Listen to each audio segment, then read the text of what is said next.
তো রাতে বন্ধুরা welcome back to my channel. কেমন আছে সবাই? আশা করছি সবাই ভালো আছে আর আমিও ভালো আছি। সকাল থেকে বাসি কাজকর্মগুলো সেরে নিয়েছি, সেরে নিয়ে স্নান টান করে ঠাকুর ঘরে গেলাম। তো ওখানে গিয়ে ঠাকুর সেবা দিয়ে এসে এখন চলে এসেছিলাম রান্নাঘরে সোজা। আর আজকে সকাল সকাল রান্না করব। বড় মেয়ে ওর বান্ধবীদেরকে নিয়ে টিফিনে মুড়ির চাট করবে, ওরা সবাই মিলে খাবে, সেই জন্য টিফিনে খেতে আসবে না। আর সেই কারণেই আজকে সকাল সকাল রান্না করে দেবো, ওকে দু মেয়ে খেয়ে চলে যাবে।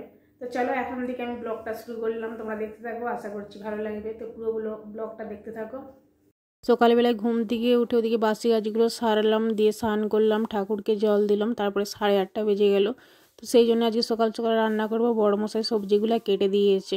তো যেহেতু এখন তো শীতের ছোটোবেলা, তো মেয়েরা ওদিকে আসার টাইম হয়ে যাবে, তো সবজিগুলো দিকে কেটে দিয়েছি। তারপর রান্না এদিকে আমি বসিয়ে দিয়েছি, পটল ভাজা করলাম, তারপরে যে মাছটা ভেজে নিচ্ছি, দুটো মেয়ে খাবে তো দুটো মাছ ভাজা করেছি। আর বড় মশাইয়ের জন্য করলাম ডিম ভাজা, কারণ আজকে ওই চাকা মাছ 2 পিস ছিল আর অন্য মাছ ছিল, সেগুলো ঝাল করলে ভালো লাগবে খেতে, ভাজা ভালো লাগবে না খেতে। তো তাই জন্যে বড় মশাইয়ের জন্য ডিম ভাজা করে দিয়েছি, মেয়েদের জন্য মাছ ভাজা করে দিলাম। তো রান্না বান্না করেছি আর আলু ভাতে দিয়েছি। আর ভাতে এই আলু ভাতে দিয়ে ভাজাভুজি দিয়ে আজকে সকালবেলার খাওয়াটা হবে। তো এখন এই যে আলু ভাজাটা মাখিয়ে নিয়েছি, তারপরে মাছ ভাজাটা মাখাচ্ছি পেঁয়াজ দিয়ে ভাজা লঙ্কা করে। তো এই যে মাখিয়ে নিচ্ছি। এখন মেয়েরা ওদিকে চলে আসলো, মেয়েদেরকে খেতে দিয়েছি, দুজনেই স্নান করে নিয়েছে, দুজনকে খেতে দিলাম। আর বড় মশাইয়ের খাওয়া হয়ে গেছে। তো তার একটু গরম ভাত হলেই বেশ ভালো হয়, প্রত্যেকদিন এরকম সকাল সকাল একটু গরম ভাত হবে, বেশি খাবে না অল্প করে, কিন্তু ভাতটা হলে তার বেশ ভালোই হয়।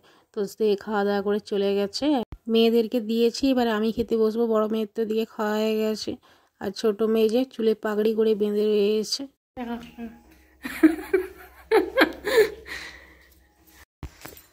আর এদিকে যে মেয়েকে কাসন্দি দিলাম, 1 জার কাসন্দি করেছিলাম। তো এই যে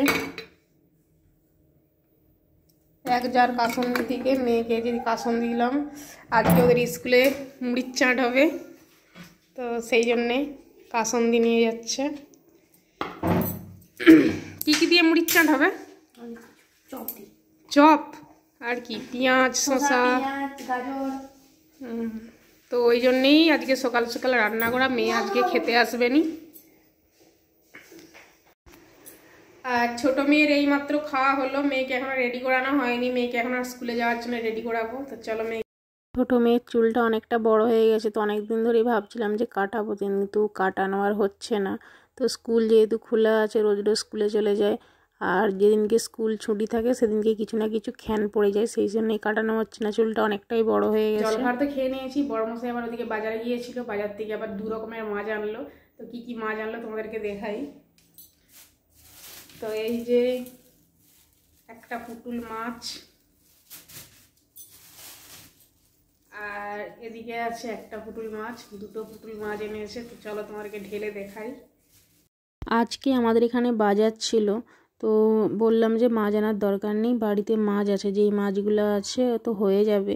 আর বৃহস্পতিবার দিন তো অঘ্রাণ পৌষের বৃহস্পতিবার পড়ে যাবে, তো মাছ খাওয়া যাবে না।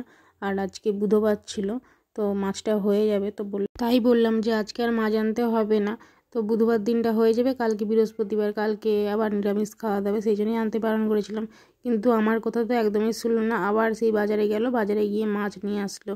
তো সবজি এনেছে 2-1টা, তারপর এদিকে মাছও নিয়ে আসলো। মাছগুলো এখন এই যে বাছতে হবে। এই দেখো আগের দিনের মাছ ছিল, তো চাকা মাছগুলো মেয়েদেরকে ভাজা করে দিলাম, আর এদিকে ঝাল করলে তো আমাদের কিন্তু খাওয়া দাওয়া হয়ে যেত, কিন্তু কী আর করা যাবে। তারপর মাছ নিয়ে আসলো। আর এদিকে দেখো কয়েকটা সবজি, তো বললাম যে এই সবজিগুলো একটা বাঁধাকপি নিয়ে আসতে, শুধু শসা টমেটো আর বাঁধাকপি নিয়ে আসতে বলেছিলাম, বাকি সবজি এখনও ফ্রিজে আছে। তো তারপরেও ওদিকে মাছ নিয়ে আসলো। তো এটা হলো যে চিংড়ি মাছ, আর এগুলো সব ট্যাংরা মাছ, আর এই যে একটা বড় পুঁটি মাছ, আর এগুলো সবই ট্যাংরা মাছ। ওই মাছগুলোর সাথে একটাই বড় পুঁটি মাছ ছিল, তো সেটাই একটু আগে বড় মশাই দেখাচ্ছিল যে আজকে একটা পুঁটি মাছ এনেছি, তো অনেক বড়, মানে 1 চাকর টাইপের হবে তো পুঁটি মাছটা, সেটাই সে দেখাচ্ছিল।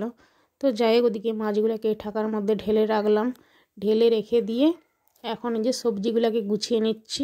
আগের দিন বাজার থেকে কাঁচা লঙ্কা আনা হয়েছিল, একদমই ঝাল ছিল না, তো সেই জন্য আজকে বললাম যে কাঁচা লঙ্কা আনতে, কারণ কাঁচা লঙ্কা সবজিটাই আমাদের বাড়িতে বেশি হয়। এমনকি ভাত বা মুড়ি দিয়ে কাঁচা লঙ্কাই বেশি খাওয়া হয়, সেই জন্য কাঁচা লঙ্কাটা আমাদের বাড়িতে বেশিই লাগে। তো যাই হোক, ওদিকে সবজিগুলো গুছালাম, গুছিয়ে এখন এই যে মাছটা বাছতে বসেছি। তো প্রথমে যে ছোটো ছোটো চিংড়ি মাছগুলো ওগুলাকেই বেছে নিচ্ছি আমি। তারপর ওদিকে ট্যাংরা মাছ আছে। মাঝে মাঝে যখন এই মাছ থাকার পরেও মাছ এনে না, সত্যিই আমার খুব বিরক্ত লাগে। যখন ফ্রিজে মাছ আছে তো মাছ লাগবে না, তারপরেও না আমার বড়মশাই মানে শুনলেও সে বললেও সে শুনবে না, ঠিক মাছ নিয়ে আসবে। তো এক এক সময় এমনই বিরক্ত লাগে, তো কী বলবো। তো কিচ্ছু করার নেই, মাছটা যখন এনেছে বাছতে হবে, রান্না করতে হবে। আর কি আর করা যাবে, তো তাই না? এটাই হলো মেয়েদের জীবন, রান্না করে থাকো, রান্না বান্না করো, খুন্তি কিছু, এটাই হচ্ছে মেয়েদের আসল জীবন। তো যাই হোক, ওদিকে মাছগুলো ধোয়া কমপ্লিট করলাম, করে যে আলু পটলটাও কেটে দিয়েছিল সকালবেলা, আলু পটলটা ঝোল হবে বলে তো নুন মাখিয়ে রেখেছিলাম। আর এদিকে মাছটা ওদিকে ভাজতে বসিয়ে দিয়েছি, পাবদা মাছটা দিয়ে, এদিকে ছোটো ছোটো চিংড়ি মাছ ওগুলো সব নুন মাখিয়ে রেখেছি। আর ভেবেছিলাম তো প্রথমে পটল আলুর ঝোল করব, কিন্তু পটল আলুর ঝোল বড়মশাই বললো করতে হবে না, ওটা রাত্রেবেলায় করবে, যখন মেয়েরা খেতে আসবেন আমরা দুজনে খাবো। তো সেই জন্যই বললো যে রাত্রে করবে আর রুটি করবে। আর আমি এদিকে চাল ভিজিয়ে রেখেছি, তো ভাবছিলাম যে রাত্রেবেলায় পিঠে করব, তাই ভাবলাম যে পটল আলুটা কী হবে। তো সেই জন্য এবার পটল আলুটাকে যে ছোটো ছোটো করে কাটছি, ওটা পেঁয়াজ দিয়ে ভাজা করব। সকালবেলায় একরকম ভেবে সবজিগুলো কাটা হয়েছিল, তো ভেবেছিলাম যে পটল আলুর ঝোল হবে আর মাছের ঝাল হবে ওদিকে, কিন্তু এই যে তো উল্টোপাল্টা হয়ে গেল সবই। পটল আলুর ঝোল এখন করতে বারণ করলো, তাই ভাবলাম পটল আলুটা ভাজা করি আর মাছের ঝাল করি। তো ভেবেছিলাম যে এই রান্নাগুলো, তো ভাতটা যখন হয়ে গেছে এগুলো ছাদে করব। তো ওদিকে মাছটা ভাজা করে নিয়েছি, আর এখন হচ্ছে যে পটল আলু ভাজা। চলো রান্না করি। কিন্তু এই ভাজা আর মাছের ঝালের জন্য আর ছাদকে গেলাম না, মশলাটা নিয়ে চলে আসলাম বেটে নিচে। আর এখন নিচেই রান্না করছি এদিকে। আসলে মেয়ে তো প্রত্যেকদিন খেতে আসে টিফিনে, দেরি করেই তাই রান্না করি, কিন্তু আজকে টিফিনে খেতে আসবে না, একটু শখ হয়েছে ওদের, সবাই মিলে বান্ধবীর সঙ্গে তো মুড়ি চাট করবে, সেই কারণেই আর কি তাড়াতাড়ি করে রান্না করে দিয়ে, সারাদিন মেয়েটা না খেয়ে থাকবে, ভাতটা না খেয়ে। তো সেই জন্যই ভাবলাম যে ভাতটা করে দিয়ে একবারে খেয়ে চলে যাবে, দুপুরবেলায় তখন মুড়ি খাবে। তাই আজকে ডবল করে দুবার ধরে রান্না হচ্ছে। তো যাই হোক, এখন একটু দেরি করেই রান্না বসিয়েছি। তো প্রথমে একবার রান্না করলাম, খাওয়া দাওয়া হলো, তারপরে যে মাছ বাছা হলো এতগুলো, আর তারপরে এদিকে রান্নাটা এখন দেরি করেই করছি। তো যাই হোক, ওদিকে পটলটা ভাজা হয়ে গেছে, আর এদিকে মাছটাকে ছোটো ছোটো চিংড়ি মাছগুলোকে তো পেঁয়াজ কাঁচা লঙ্কা দিয়ে একটু ভাজা করলাম, দিয়ে মাছটা তো আগে ভেজে নিয়েছিলাম পাবদা মাছটা, আর এখন সর্ষে পোস্ত দিয়ে ঝাল করে নিচ্ছি। ব্যাস, মাছের ঝালটা হলেই আমার রান্নাবান্না কমপ্লিট হয়ে যাবে। আর ভাতটা তো ওদিকে প্রথমে সকালবেলা আগেই করে নিয়েছিলাম, মানে দুবার ধরে ভাত করব না বলে একবারেই করে নিয়েছিলাম ভাতটা। আবার ওদিকে ঠান্ডা জল পাকিয়ে গেছে, তো ভাতটাকে আবার ওদিকে গরম করতে হবে, ভাত না গরম করলে আমি কিন্তু খেতেই পারবো না। সেই জন্য রান্নাটা হয়ে গেলে ভাতটা যখন খাবো একটু পরে গরম করব। তো এদিকে আমার মশলা কষানো কমপ্লিট, এখন এই যে জল দিয়ে দেবো, জল দিয়ে ওদিকে মাছগুলো দিয়ে মাছের ঝালটা বসিয়ে দিয়েছি। আর এদিকে দেখো রান্না করতে করতে কতগুলো রান্নার বাসন বেরিয়ে গেছে, তো সেগুলোকে ভাবলাম ধুয়ে নিই, নাহলে খাওয়ার পরে আবার অনেকগুলো বাসন হয়ে যাবে। তো বাসনগুলোকে ওদিকে ধুয়ে নিয়ে যে মাছের ঝালটা এখনও হচ্ছে, মাছের ঝালটা কমপ্লিট হয়ে গেলে ঢেলে নেব।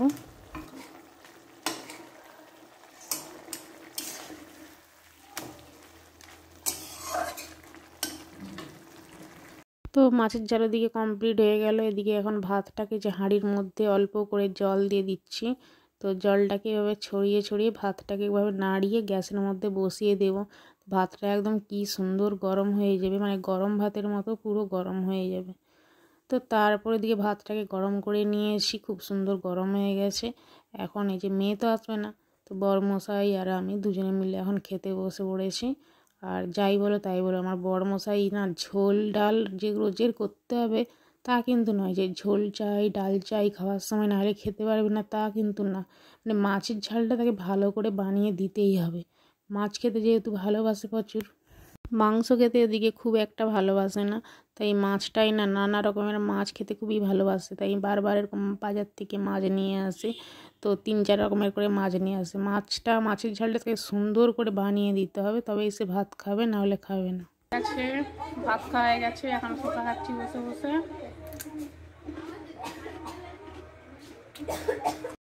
আর আমাদের এখানে খাওয়া দাওয়া করে দেখো সবাই এই যে রোদের মধ্যে দাঁড়িয়ে আছে, আর কি সুন্দর রোদ বেরিয়েছে দেখো চারিদিকটা, আকাশটা কি সুন্দর পরিষ্কার। তো আমিও খাওয়া দাওয়া করে নিচে চলে এলাম সবাইয়ের সঙ্গে আড্ডা মারার জন্যে, যেহেতু আমি দুপুরবেলা এমনিতেও ঘুমাই না, তো সবাই এই যে এখন টক বেল মাখা হচ্ছে, সবাই মিলে খাওয়া দাওয়া হবে। তো আমি এই যে চলে এলাম নিচে, এই টক বেলটা এখন মাখানো হচ্ছে, মাখিয়ে ভালো করে চাট করে সবাই মিলে খাওয়া হবে। তো এই যে দেখো সবাই আছে আমাদের বাড়ির সামনে, বলবে এই তো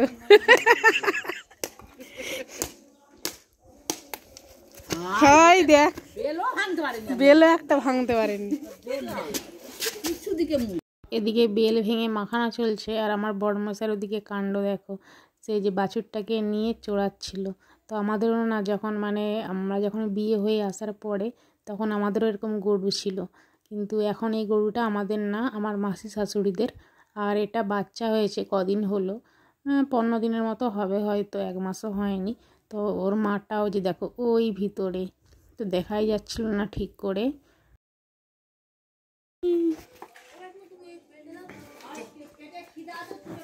বাবা গরুটা আমাদেরকে অত দেখে না, সেই জন্য সবসময় ঘরের মধ্যে থাকে। আমাকে এমন তেড়ে আসছিল, তো কি ভয় লাগছিল। আর এদিকে দেখো বাছুরটাকে সরাচ্ছিল। তো তারপরে যে রাত্রেবেলা আজকে পিঠে বানিয়েছি, সরু পিঠা আর দুধ, তো এটা দিয়ে আজকে খাওয়া দাওয়া হবে। মেয়েদের দিকে খাওয়া দাওয়া কমপ্লিট, এখন আমি খেতে বসেছি। তো চলো আজকের মতো ভিডিওটা এখানেই শেষ করছি। সবাই ভালো থেকো, দেখা হচ্ছে পরের ভিডিওতে। তো সবাইকে টাটা, সবাইকে গুড নাইট।